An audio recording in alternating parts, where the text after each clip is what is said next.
Instagram account কীভাবে delete করবে দেখে নাও। ইনস্টাগ্রাম অ্যাপ ওপেন করবে, ওপেন করার পর সোজা চলে আসবে, এখানে দেখো তোমার প্রোফাইলে চলে আসবে নিচের দিকে আসার পর এখানে দেখো উপরে যে 3 ডট আছে 3 ডটে প্রেস করবে, এই 3 ডটে প্রেস করবে। এখানে আমি 3 ডটে প্রেস করে দেবো। প্রেস করার পর এখানে দেখো লেখা আছে অ্যাকাউন্ট সেন্টারে প্রেস করবে। আমি অ্যাকাউন্ট সেন্টারে প্রেস করলাম। প্রেস করার পর এখানে দেখো personal profile and personal details বলে লেখা আছে, এখানে প্রেস কোথাও কিছু করবে না, সোজা নিচের দিকে চলে আসবে। নিচের দিকে এসে পরে ম্যানেজ অ্যাকাউন্টে দেখো প্রেস করবে, ম্যানেজ অ্যাকাউন্ট। আমি ম্যানেজ অ্যাকাউন্টে প্রেস করলাম ইনস্টাগ্রাম অ্যাকাউন্ট ডিলিট করার জন্য। এখানে তারপর দেখো এখানে ম্যানেজ আছে, এখানে ম্যানেজ অপশান বলে লেখা আছে, ম্যানেজে প্রেস করবে।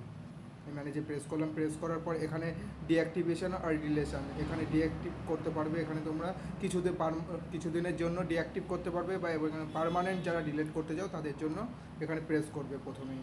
এখানে দেখো ডিঅ্যাক্টিভ অ্যাকাউন্ট, আর নিচে দেখো লেখা আছে ডিলিট অ্যাকাউন্ট।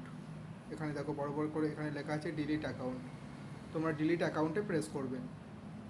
এখানে ডিলিটে ব্লু কালারে সিলেক্ট করবে, সেকেন্ডে সিলেক্ট করার পর এখানে দেখো কন্টিনিউ লেখা আছে, এখানে কন্টিনিউ নিচের দিকে ব্লু কালারের টিকমার্ক কন্টিনিউ আছে, কন্টিনিউতে প্রেস করলে তোমার অ্যাকাউন্ট ডিলিট হয়ে যাবে। Thank you.